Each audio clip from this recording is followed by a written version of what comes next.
Hello friends, last క్లాస్లో మనము 5A reproductive systems గురించి చూసాం. Male and female reproductive system. So reproductive health next chapter 5th B 5B reproductive health. Reproductive health. Reproductive production అంటే ఏంటి? నంబర్ని increase చేయడం. Okay, so ఏదైనా నంబర్ని ఇంక్రీజ్ చేయడాన్ని మనం ప్రొడక్టివ్ ఆర్ ప్రొడక్షన్ అంటాం. So reproduction. సో మన రిప్రొడక్టివ్ సిస్టమ్ అనేది రిప్రొడక్టివ్ హెల్త్. సో ఒక పర్సన్ యొక్క రిప్రొడక్టివ్ సిస్టమ్ అంతా కూడా నార్మల్గా ఉండి, ఒక పర్సన్ నార్మల్గా ఉన్నట్లయితే, అంటే ఫర్టైల్ ఉండి, ఓకే, సంతానాన్ని కలిగేటువంటి శక్తిని కలిగి ఉన్నట్లయితే మనం ఆ పర్సన్ని రిప్రొడక్టివ్ హెల్త్ అంటాం అన్నమాట. So reproductive health is nothing but normal physical and functionally if the person is normal. Okay, functionally and physically and mentally if they are normal, then that condition is called reproductive health. Okay, so సంతానాన్ని కలిగించేటువంటి శక్తిని కలిగి ఉండాలి ఒక మానవుడు ఎవరైనా సరే. ఒక పర్సన్ హెల్త్ తీసుకున్నట్లయితే, ఓకే, సో రిప్రొడక్టివ్గా హెల్దీగా ఉండాలన్నమాట. సో ఆయన నార్మల్ మెంటల్లీగా కూడా హెల్దీగా ఉన్నట్లయితే మనం ఆ పర్సన్ని రిప్రొడక్టివ్లీ హెల్దీ అని పిలుస్తాం అనమాట. Okay, so WHO world health organisation. Okay, మీ అందరికీ తెలుసు ఇప్పుడు కరోనా వైరస్ వల్ల మనకి ఈ WHO గురించి చాలా క్లియర్గా తెలిసింది. సో జనరల్గా world health organization. So world మొత్తంలో చూసుకున్నట్లయితే హెల్త్కి సంబంధించి ఒక ఆర్గనైజేషన్ ఉంటుంది. వాళ్ళు అన్ని సూచిస్తూ ఉంటారనమాట మనకి. ఏది అంటే ఏదైనా ఒక కొత్త డిసీజ్ వచ్చిందనుకోండి, ఆ డిసీజ్కి ఎలా మనం ఎలాంటి మెజర్స్ తీసుకోవాలి. ఓకే, అండ్ ఒక డిసీజ్ వస్తే దానికి సిమ్టమ్స్ ఏంటి, ఆ డిసీజ్ వెనకాల ఉన్నటువంటి సిమ్టమ్స్ ఏంటి, వాటన్నిటి గురించి కూడా మనకి WHO అనేది బ్రీఫ్గా డిస్క్రైబ్ చేయడం జరుగుతుంది అనమాట. సో వాళ్ళు ఏం చెప్పారంటే state of physical mental behavior of a person, social well-being of a person. Okay, it is a state. Reproductive health is nothing but it is a state of physical, mental behavior, social well-being and emotional aspects of a man or a person. Okay, social ga, okay, and mentally, physically that person should be healthy. Okay, so జనరల్గా ఏదైనా సరే నార్మల్గా ఉన్నట్లయితే మనము healthy అంటాం, right? So 1951లో family planning అనేటువంటి ఒక concept తీసుకురావడం జరిగింది. RCH అంటే కొన్ని సంవత్సరాల తర్వాత RCH అనేటువంటి ఒక ఇన్స్టిట్యూట్ ఏం చేశారు, reproductive and child health care వాళ్ళు ఏం చేశారంటే ఫ్యామిలీ ప్లానింగ్ అనేటువంటి కాన్సెప్ట్ని తీసుకురావడం జరిగిందనమాట. సో కొన్ని రీజన్స్ కోసం. ఓకే, సో ఇవన్నీ ఎందుకు తెచ్చారు అంటే టు క్రియేట్ అవేర్నెస్. ఓకే, ఎలా ఉండాలి, ఎలా బిహేవ్ చేయాలి, ఎలా ఉంటే నార్మల్గా ఉన్నట్టు. సో ఆ అవేర్నెస్ క్రియేట్ చేయడానికి ఒక డిఫరెంట్ ఇన్స్టిట్యూట్స్ వాళ్ళ వ్యూస్ చెప్పడం జరిగిందనమాట. ఓకే, సో అవేర్నెస్లో ఏమేమి చెప్పారు? మెయింటైనింగ్ రిప్రొడక్టివ్లీ హెల్దీ సొసైటీ, అంటే సొసైటీలో మొత్తం అందరూ కూడా ఫర్టైల్ ఉండాలి. ఓకే, సో అలాంటి సిస్టమ్ అనేది డెవలప్ అవ్వాలని చెప్పారు. And next stop population exploitation. So ఇప్పుడు పాపులేషన్ పెరిగిపోతూనే ఉంది, అవునా? సో పాపులేషన్ ఎక్కువైపోతే మళ్ళీ ఈ వరల్డ్ పైన స్పేస్ ఉండదు. ప్లాంట్స్ని తీసేస్తాం, మన అవసరాల కోసం ప్లాంట్స్ని కట్ చేసి డిఫారెస్టేషన్ చేసి అగ్రికల్చర్ ల్యాండ్ చేయడం కానీ, అంటే ఫుడ్ కావాలి కాబట్టి అగ్రికల్చర్ ల్యాండ్ కింద కన్వర్ట్ చేస్తాం, లేదంటే వేరే డిఫరెంట్ అంటే లైక్ కన్స్ట్రక్షన్ ఆఫ్ బిల్డింగ్స్ ఇలాంటివన్నీ చేస్తూ ఉంటాం. సో అలా చేయడం వల్ల ఏమవుతుంది అంటే నేచర్ అనేది డిస్టర్బ్ అవుతుంది. So next regarding menstrual cycle గురించి కూడా మనకి ఒక డిఫరెంట్ ఐడియా అనేది ఉండాలన్నమాట. అంటే స్త్రీలలో, ఫీమేల్స్లో ఇది జరుగుతూ ఉంటుంది జనరల్గా. సో దీని గురించి అందరికీ ఐడియా తెలిసి ఉండాలి. తెలియకపోతే ఏంటి అంటే ఆ అవేర్నెస్ అనేది లేకపోతే ఏంటని తెలియకపోతే వీటి వల్ల మళ్ళీ అంటే సెక్షువల్గా ఎలా ఒక పర్సన్తో ఎలా ఉండాలి, లేదంటే నార్మల్గా ఒక పర్సన్తో ఎలా ఉండాలి, more than one person relationship maintain చేయడం, ఇవన్నీ కూడా చేస్తూ ఉంటారు. సో అలాంటివి అనేవి జరగకుండా ఉండాలంటే మనకి డిఫరెంట్ సెక్స్ పైన మనకి ఒక అవగాహన అనేది ఉండాలన్నమాట. అండ్ నెక్స్ట్ సెక్స్ ఎడ్యుకేషన్ కూడా ఉండాలి. స్కూల్స్లలో కూడా మనకి అప్పుడప్పుడు ఒక స్పెషల్ క్లాసెస్ లాగా పెట్టేసి కండక్ట్ చేస్తూ ఉంటారు. ఎందుకంటే సోషల్ అవేర్నెస్ కోసం. ఏదైనా సరే ఒక పర్సన్ ఇంకో పర్సన్తో ఎలా ఉండాలి, సో వీటన్నిటి గురించి కూడా మనకి చెప్పడం జరుగుతూ ఉంటుందన్నమాట. సో స్కూల్స్లలో కూడా చెప్తుంటారు, కాలేజెస్లో కానీ ఇంకెక్కడైనా కానీ మనకు చెప్తూ ఉంటారు. సో పాపులేషన్ ఎక్స్ప్లోషన్ ఒకటి, ఇంకోటి మెన్స్ట్రల్ సైకిల్ గురించి, మళ్ళీ పర్సన్ రిప్రొడక్టివ్గా ఎలా హెల్తీగా ఉంటాడు, అండ్ నెక్స్ట్ సెక్స్ ఎడ్యుకేషన్, వీటన్నిటి గురించి చెప్పడం వల్ల ఏమవుతుందంటే కొన్ని వ్యాధులని నివారించవచ్చు. అంటే కొన్ని డిజీజెస్ మనకి సెక్షువల్ కాంటాక్ట్ ద్వారా రావడం జరుగుతూ ఉంటుంది. సో అంటే ట్రాన్స్మిట్ అవుతాయి. ఇప్పుడు చూడండి, కరోనా వైరస్ గురించి చూసుకున్నట్లయితే ఇది మ్యాన్ టు మ్యాన్ ట్రాన్స్ఫర్ అవుతుంది. అంటే జస్ట్ డ్రాప్లెట్స్, మనం మాట్లాడుతుంటే తుంపెర్లు పడతాయి కదా, ఆ తుంపెర్లతో ఒక మనిషి నుంచి ఇంకో మనిషికి పాస్ అవుతుంది ఆ డిజీజ్. అలాగే కొన్ని డిజీజెస్ ఉంటాయి, అవి సెక్షువల్ కాంటాక్ట్ ద్వారా, అంటే ఒక పర్సన్తో ఇంకో పర్సన్కి సెక్షువల్ కాంటాక్ట్ ద్వారా ట్రాన్స్మిట్ అవుతూ ఉంటాయి అన్నమాట. సో ఇలా డిఫరెంట్ టైప్స్ ఆఫ్ థింగ్స్ ఉంటాయి, డిజీజెస్ ఉంటాయి. సో వాటి గురించి సొసైటీలో చాలామందికి తెలియదు. వీటన్నిటి గురించి కూడా డిస్కస్ చేయాలి. డిస్కస్ చేస్తేనే తెలియదు. కొంతమంది ఏమనుకుంటారు, ఇవి డిస్కస్ చేయడం వల్ల ఏదో నేరం చేసినట్టుగా, ఏదో లైక్ సంథింగ్ ఏదో తప్పు చేసినట్టుగా ఫీల్ అవుతూ ఉంటారు. But never you should feel like that. ఎప్పుడైనా ఫ్రీగా ఇలాంటివి మాట్లాడుతూ ఉంటే ఏంటి అంటే, ఓకే ఎలా ఉండాలి సొసైటీలో, మనం ఇలా ఉంటే మనం హెల్తీగా ఉంటాము అండ్ మన నెక్స్ట్ జనరేషన్ కూడా కాపాడుకోగలుగుతామని చెప్పేసి ఒక అవగాహన అనేది, అవేర్నెస్ అనేది వస్తుందన్నమాట. ఓకే, సో ఈ చాప్టర్లో మనము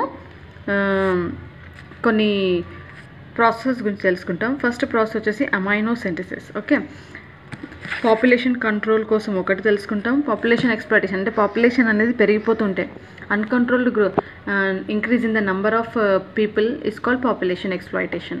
ఓకే, పాపులేషన్ అలా పెరిగిపోతూ ఉంటే నీడ్స్, అవసరాలు పెరుగుతూ ఉంటాయి. అవసరాలు పెరుగుతూ ఉంటే మనం లైక్ ఫుడ్ కావాలి, షెల్టర్ కావాలి, అండ్ వీటన్నిటి కోసం న్యాచురల్ రిసోర్సెస్ని మనం డిస్టర్బ్ చేస్తాం. సో అలా జరగకుండా ఉండాలి అంటే వీ షుడ్ స్టాప్. సో ఈ WHO కూడా ఇవన్నీ కూడా చెప్పడం జరిగిందనమాట. సో ఈ చాప్టర్లో మనం మెయిన్గా ఏంటంటే పాపులేషన్ని ఎలా కంట్రోల్ చేయొచ్చు, ఆ మెథడ్స్ ఏంటి, ఓకే, అండ్ డిజీజెస్, ఫ్యూచర్లో డిజీజెస్ ఏమైనా వచ్చాయనుకోండి, ఆ డిజీజెస్ వస్తే ఆ డిజీజెస్ నుంచి ఎలా మనం రక్షించుకోవచ్చు, కొన్ని కాన్సెప్ట్స్ గురించి చూస్తాం. Okay, and sexually transmitted diseases గురించి కూడా చూస్తాం. Okay, sexually transmitted diseases, this is very important for 4 marks and MRI synthesis is also important for 2 marks. 2 marksలో రావచ్చు, 4 marksలో రావచ్చు. సో జస్ట్ ఈ చాప్టర్ నుంచి మీకు మినిమం 2 questions వచ్చే ఛాన్స్ ఉంటాయి. 2 marksలో రావచ్చు, లేదా 4 marksలో రావచ్చు, 1 4 marks కూడా వచ్చే ఛాన్స్ ఉంది. Okay, so please concentrate on this chapter. Okay, reproduction అనేది చాలా ఇంపార్టెంట్ టాపిక్. ఎందుకంటే రిప్రొడక్షన్లో మేల్ ఫీమేల్ వచ్చేసి మీకు 8 marksలో వచ్చే ఛాన్స్ ఉంది. అంటే ఈవెంట్స్ ఆఫ్ ఎంబ్రియోనిక్ డెవలప్మెంట్ ఉన్నాయి కదా, అది కూడా మీకు 8 marksలో వచ్చే ఛాన్స్ ఉంది. ఒక్కసారి కాన్సెప్ట్ అర్థమైతే you can write. Okay, so in this chapter you'll be focusing on 2 and 4 marks ఈ రిప్రొడక్టివ్ హెల్త్లో 5Bలో. ఓకే, ఇక్కడ నుంచి 8 marks రావు, ఓన్లీ 2 and 4 marks వస్తాయి. అండ్ 5Aలో 8 marks వచ్చే ఛాన్స్ ఉన్నాయి అనమాట. Okay, now we'll see about the process aminocentesis. aminocentesis, so మనకి ఎంబ్రియానిక్ డెవలప్మెంట్లో మనం ఎంబ్రియోన్ చూసుకున్నట్లయితే మనకి different layers, amnion, chorion. Okay, chorionic villi అని చెప్పాము మనం, యామ్నియాన్ ఉంటుంది, యోక్ సాక్ ఉంటుంది. Okay, embryo. సో ఇలా డిఫరెంట్ పార్ట్స్ ఉండడం జరిగింది.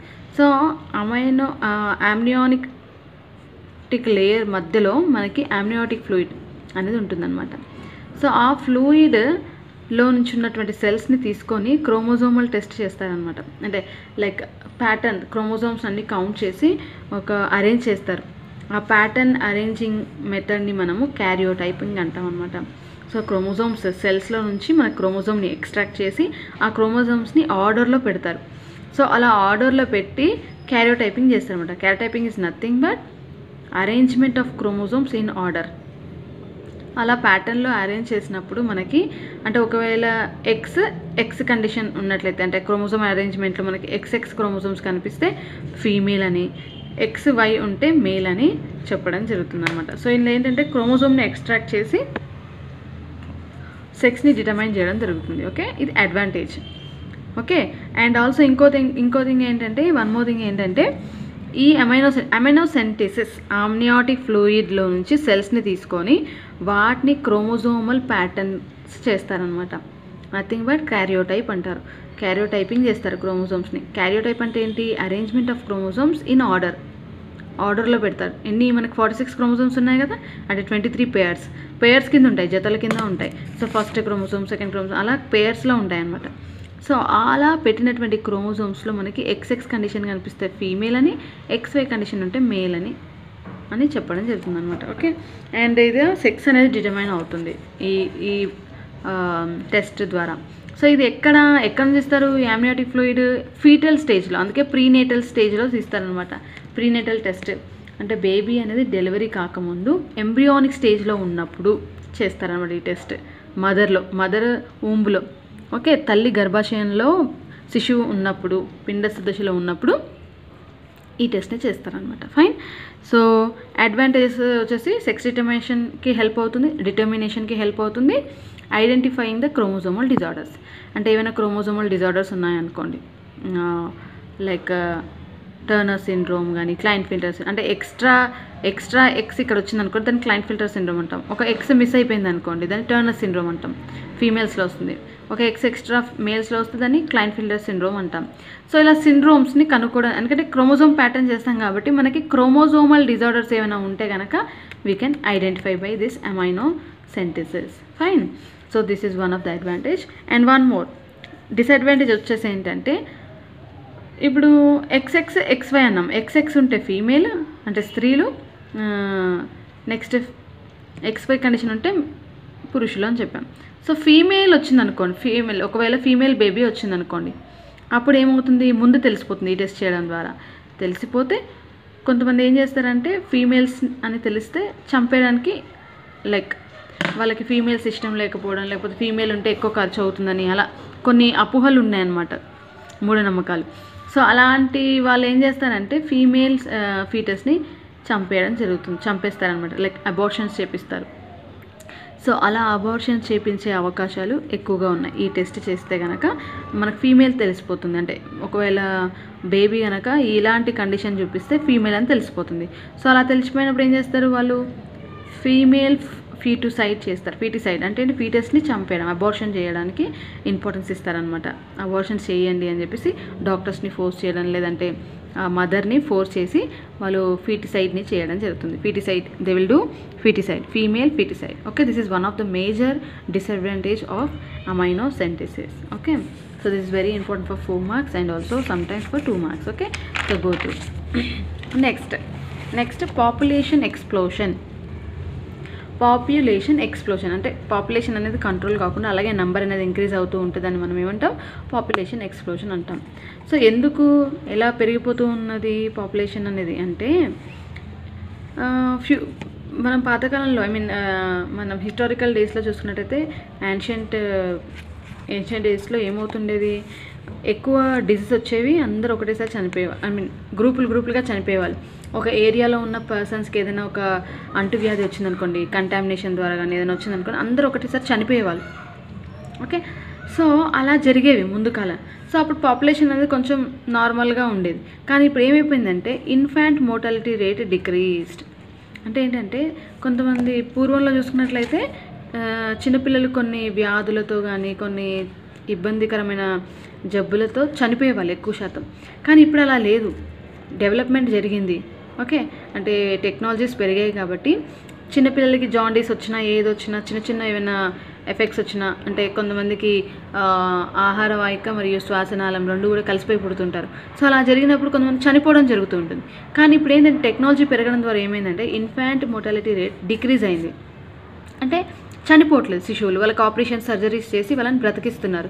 సో అలాంటి కండిషన్లో ఏమైపోతుంది అంటే పిల్లలు నార్మల్గా వాళ్ళ లైఫ్ని ఆ ప్రాబ్లమ్ని ఫేస్ చేసి వాళ్ళు బయటపడుతున్నారు ఆ ప్రాబ్లం నుంచి. సో సర్జరీ చేస్తే వాళ్ళకి నార్మల్ అయిపోతున్నారు. సో అలాంటప్పుడు ఏమైంది? ఇన్ఫాంట్ మోర్టాలిటీ రేట్ డిక్రీజ్ అయింది, అంటే చనిపోయేటువంటి రేట్ ఉంటుంది కదా, అది తగ్గిపోయింది అనమాట. సో అలా పాపులేషన్ అనేది పెరిగిపోతుంది. Okay, next maternal mortality rate decrease. అంటే పూర్వంలో ఏంటంటే మనకి ఇంత ఎక్విప్డ్ హాస్పిటల్స్ కానీ ఇంత డెవలప్డ్ ఇవన్నీ లేవు. సో అలాంటప్పుడు ఏమైపోయిందంటే అప్పుడు మదర్స్ డెలివరీ అయిన తర్వాత ఫ్రీక్వెంట్గా చనిపోయేవాళ్ళు, మదర్స్ చనిపోయేవాళ్ళు, కొన్నిసార్లు బేబీస్ కూడా చనిపోయేవాళ్ళు. కానీ ఇప్పుడు హాస్పిటల్స్ అండ్ ఈ టెక్నాలజీ ఎక్విప్మెంట్స్ అంతా కూడా ఇంక్రీజ్ అయినప్పుడు ఏమైపోయిందంటే మదర్స్, పిల్లలు, mother and baby both are safe, ఇద్దరు కూడా క్షేమంగా వాళ్ళ బ్రతకడం జరుగుతుంది. Okay, they are living safely. So అందుకే ఈ మోర్టాలిటీ రేట్ అనేది డిక్రీజ్ అయింది, చనిపోయేటువంటి రేట్ని డిక్రీజ్ అయిపోయింది అనమాట డెలివరీ టైంలో కానీ. Okay, and during the pregnancy కావచ్చు, ఏవైనా మాల్ ఫంక్షన్స్ జరిగి చనిపోయే రేటు తగ్గిపోయిందనమాట. సో అలా కూడా పాపులేషన్ పెరిగిపోతుంది, అవునా. Next, marriage couple number increasing. Okay, marriage చేసుకునే వాళ్ళ నంబర్ కూడా ఇంక్రీజ్ అవుతే ఏమవుతుంది, ఆటోమేటిక్గా వాళ్ళకి కిడ్స్ ఆఫ్ స్ప్రింగ్స్ పుట్టే అవకాశాలు ఉంటాయి కాబట్టి అది ఇంక్రీజ్ అవుతుంది కాబట్టి పాపులేషన్ ఇంక్రీజ్ అయిపోతుంది. సో ఇలా అవుతుంది కాబట్టి మనకి పాపులేషన్ అనేది పెరిగిపోవడం జరిగింది. సో అందుకే కొన్ని కాన్సెప్ట్స్ తేవడం జరిగింది, లైక్ మన వరల్డ్ హెల్త్ ఆర్గనైజేషన్ వాళ్ళు కావచ్చు, లేకపోతే ఇంకా కొన్ని సంస్థలన్నీ కూడా ఏం చేశాయంటే కొన్ని స్లోగన్స్ని ఇవ్వడం జరిగింది. సో ఆ స్లోగన్స్ ఏంటంటే హమ్ దో హమారే దో, సో వీ హ్యావ్ టు అన్నట్టుగా, అంటే ఒక కపుల్కి ఇద్దరు పిల్లలు ఉంటే బెటర్ అనేటువంటి ఒక కాన్సెప్ట్ని తీసుకొచ్చారు. సో లేకపోతే పూర్వంలో చూసుకున్నట్లయితే చూడండి, చాలామందికి అబవ్ 5 కంటే ఎక్కువ మంది పిల్లలు ఉండేవాళ్ళు. కానీ ఇప్పుడు అలా లేదు, పాపులేషన్ అనేది తగ్గించడానికి ఈ కాన్సెప్ట్స్ అనేది తేవడం జరిగిందనమాట. కొన్ని స్లోగన్స్ అవి వాటిని స్ట్రిక్ట్గా ఫాలో అవ్వడం జరిగింది. ఏంటి, ఇద్దరికి ఇద్దరు, ఓకే, ఆర్ హమ్ దో హమారే దో. ఓకే, నెక్స్ట్ బచ్చా ఏక్ హీ అచ్చా.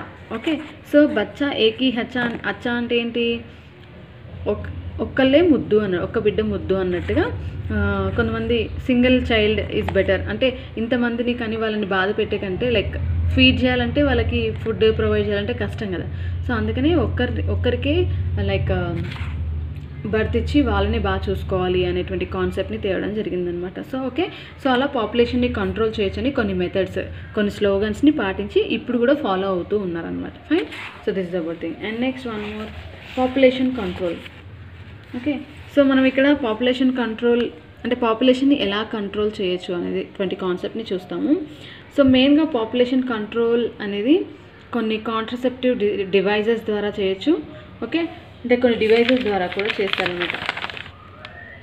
Okay, so few of them are contraceptive డివైజెస్లో మళ్ళీ కొన్ని మెథడ్స్ ఉన్నాయి. ఒకటి వచ్చేసి న్యాచురల్ మెథడ్, అంటే పిల్లల్ని పాపులేషన్ కంట్రోల్ సెక్షువల్ కాంటాక్ట్ ఉన్నప్పుడల్లా పిల్లలు కాకుండా ఉండాలంటే ఏం చేస్తారు. So these are the concepts అనమాట. సో అలా కూడా కొన్ని కాన్సెప్ట్స్ని like they introduced. Okay, so contraceptive methods వచ్చేసి న్యాచురల్ మెథడ్లో మనకి డిఫరెంట్ టైప్స్ ఆఫ్ మెథడ్స్ ఉన్నాయి మళ్ళీ. సో న్యాచురల్గా కొన్ని పద్ధతులు ఉన్నాయన్నమాట, వాటి ద్వారా కూడా పిల్లలు కలగకుండా చూసుకునేటువంటి అవకాశం ఉంది.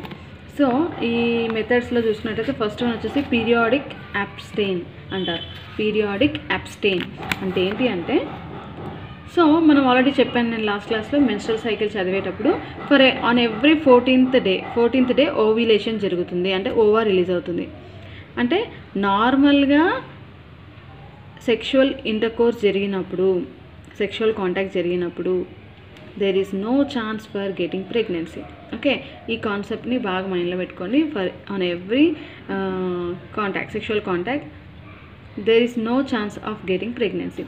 సో ఆఫ్టర్ ఓవ్యులేషన్ తర్వాత, ఫీమేల్లో ఓవ్యూల్ రిలీజ్ అయిన తర్వాత మాత్రమే స్పర్మ్స్ ఫీమేల్లో ఇంట్రడ్యూస్ అవుతే then the fertilization will occur and finally embryo will form and baby pregnancy will be conceive అవుతారు.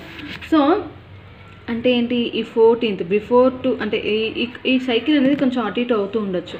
అందుకనే 10 to మనకి మెన్స్ట్రల్ సైకిల్ అయిన తర్వాత ఒక 10 to 17 days వరకు people must avoid sexual intercourse. Okay, దాన్ని మనం పీరియాడిక్ అబ్స్టెయిన్, న్యాచురల్ మెథడ్స్లో పీరియాడిక్ అబ్స్టెయిన్ అంటారు. So avoiding sexual intercourse during or before and after ovulation టైంకి ముందు వెనకాల సెక్షువల్ ఇంటర్కోర్స్ అనేది they should avoid. Okay, so if they do like that, there is no chance of getting fertilization, like ova and sperm will not get fertilized and finally fertilization ఫలదీకరణ జరగదు కాబట్టి there is no chance of getting pregnancy. Fine, so this is one of thing, and population control అయ్యే chances ఉంటుంది. Okay, next coitus interruptus. Okay, coitus. Coitus is nothing but again the same thing. So here what happened during the sexual contract, the male partner should withdraw the penis during the ejaculation of the sperms. అంటే ఎప్పుడైతే sperms అంటే semen release అయ్యే టైంలో they should withdrawal, they should remove the penis out of the female reproductive organs. Right. So female నుండి పెనిస్ని withdrawal చేసేస్తే then there is no chance of releasing the sperms into the female. Understand? And finally sperms female loki enter avvu kabatti there is no chance of getting this thing, okay, conformation, conceive aye chance undavu kabatti finally this is one method. Next, lactational period. So lactational period is very natural methods anamata, ante natural ga conceive అవ్వకుండా ఉన్నారనుకోండి, so what happens, population control అవుతుంది. So if they want, when they desire to have children they should avoid this. Okay, అంటే సంతానం కావాలి అనుకున్నప్పుడు ఇలాంటివి చేయకూడదు. Okay, but to prevent the population control these are the methods, these are natural methods. Next lactational phase. Lactational phase అంటే ఏంటి అంటే mother బేబీకి బర్త్ ఇచ్చిన తర్వాత, ఓకే, మదర్ బేబీకి బర్త్ ఇచ్చిన తర్వాత అప్ టు 6 months, డెలివరీ అయిన తర్వాత 6th month వరకు మదర్కి మ్యాక్సిమం మెన్సెస్ వచ్చే ఛాన్సెస్ ఉండవు. Okay, so strong and based on their hormonal balance వాళ్ళకి మెన్సెస్ స్టార్ట్ అవుతాయి. సో మ్యాక్సిమం అయితే 6 months వరకు మెన్సెస్ రావు. So that time mother will be feeding, right, మదర్కి లైక్ మిల్క్ ప్రొడక్షన్ అనేది జరుగుతుంది, దాన్ని లాక్టేషన్ అంటాం. So after delivery during this lactation period menses రావు. So at that time also if they undergo intercourse there is no chance of increasing the population. Understand? So this is one thing. And next one is barrier methods. So barrier methods lo vachesi mali again different types of methods unnai. Okay, these are all natural methods lo these all are the different things. Okay, next vachesi barrier methods అంటే కొన్ని barriers ఉన్నాయి to avoid introduction of the sperm into the female reproductive system, so that fertilization అనేది జరగకుండా ఉండాలి అంటే, sperms అనేది female reproductive సిస్టంలో enter అవ్వకుండా ఉండాలి అంటే they should do something. They should use some physical coverings made up of rubber or latex like condoms in males, diaphragms, cervical caps in female. Okay, so most of the heroines and so many people like they will use diaphragm, cervical caps, etc. so that during whenever they do long shoots చేసినప్పుడు they can, like, they will also have a menstruation cycle, so that menses can be avoided with the help of this. Okay,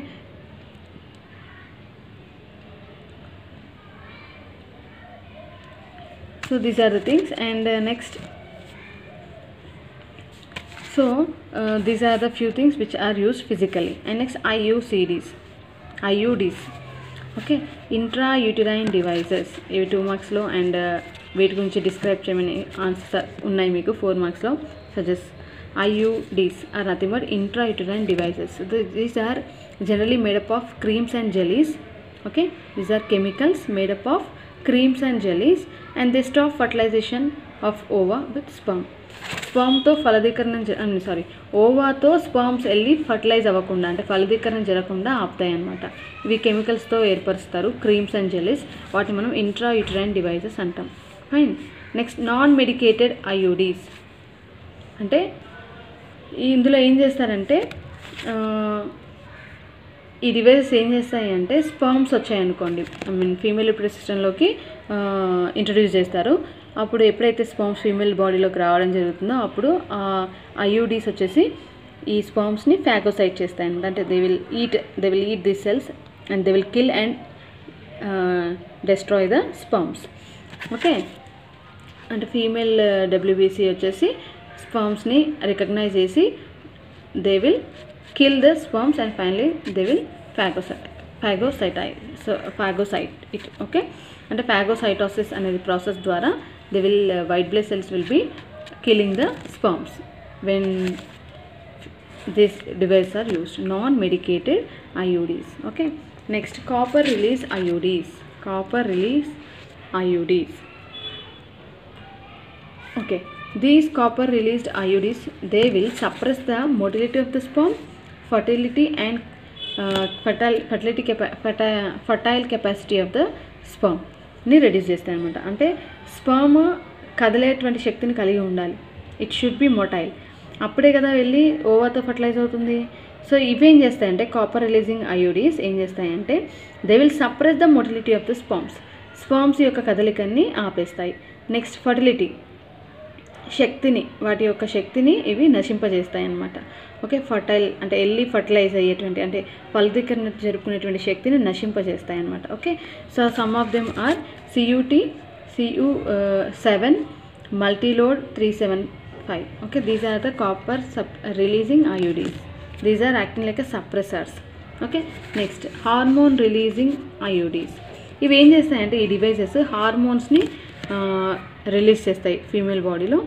ఇవి uterus and సర్విక్స్ని ఏం చేస్తాయంటే they will change the environment of the uterus and cervix which is unsuitable for ఫర్టిలైజేషన్కి correct కానటువంటి ప్లేసెస్గా మార్చేస్తాయి. Like they will avoid the fertilization in the areas of uterus and cervix. Okay, and next implantation జరగకుండా కూడా చూస్తాయి అన్నమాట. ఇవి జనరల్గా ఓవా ఎంబ్రియోగా ఫామ్ అయిన తర్వాత ఇంప్లాంటేషన్ జరగాలి. ఇంప్లాంటేషన్ జరగకపోతే మళ్ళీ సేమ్ థింగ్ మెన్స్ట్రల్ సైకిల్ జరుగుతుంది, మెన్సెస్ అనేవి రావడం జరుగుతుంది.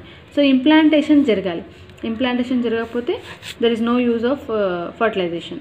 ఓకే, సో ఈ హార్మోనల్ రిలీజింగ్ IUDs ఏం చేస్తాయంటే they will make the uterus and cervix unsuitable for implantation and avoid implantation. Okay, and this will delay pregnancy and to have space between the children. పిల్లల మధ్యలో gap ఉండాలి అనుకున్నా లేకపోతే pregnancy delay అవ్వాలనుకున్నా కూడా మనకి ఇలాంటి మెథడ్స్ని యూజ్, న్యాచురల్ మెథడ్స్ అనమాట ఇవన్నీ కూడా. So these are use for population control. Fine, so this is one thing. And next chemical methods, ఇవన్నీ కూడా న్యాచురల్ మెథడ్స్, ఇప్పుడు చూసినాయని కూడా న్యాచురల్ మెథడ్స్. సో నెక్స్ట్ వచ్చేసి కెమికల్ మెథడ్స్లో కెమికల్స్ యూజ్ చేస్తారు మెయిన్గా ఇక్కడ. Like spermicidal creams or jellies. Spermicidal అంటే స్పర్మ్స్ని కిల్ చేసేటువంటి క్రీమ్స్ అండ్ జెల్లీస్ ఉంటాయి. వాటిని యూజ్ చేయడం ద్వారా ఏమవుతుందంటే స్పర్మ్స్ చనిపోతాయి. Next oral pills. ఈ పిల్స్ ప్రొజెస్ట్రాన్తో ఏర్పరుస్తారు, అంటే ప్రొజెస్ట్రాన్ లెవెల్స్తో చేస్తారు, ఆర్ ఈస్ట్రోజన్ ఆర్ ప్రొజెస్ట్రాన్ కాంబినేషన్తో చేస్తారనమాట. ఓరల్ పిల్స్ అంటే ట్యాబ్లెట్స్ రూపంలో ఉంటాయి. ఇవి ఏం చేస్తాయంటే ఓవ్యులేషన్ జరగకుండా చూస్తాయి. ఓవ్యులేషన్ జరగకపోతే if they undergo like sexual intercourse sperms enter అయినా కూడా ఓవర్ రిలీజ్ కాదు కాబట్టి there is no fertilization. And finally they can avoid the like pregnancy. Okay, next maladi is steroids. It is made up of steroid. Okay, ఇది ఏం చేస్తుందంటే 21 days వరకు అలా continue చేసుకుంటే ఓవ్యులేషన్ జరగదు. ఓకే, నెక్స్ట్ వచ్చేసి Saheli is one of the non steroidal pill. ఇవన్నీ pills, tablets examples అనమాట. Next once a week pill అనమాట. If they take this pill what happens, there is no ovulation. Next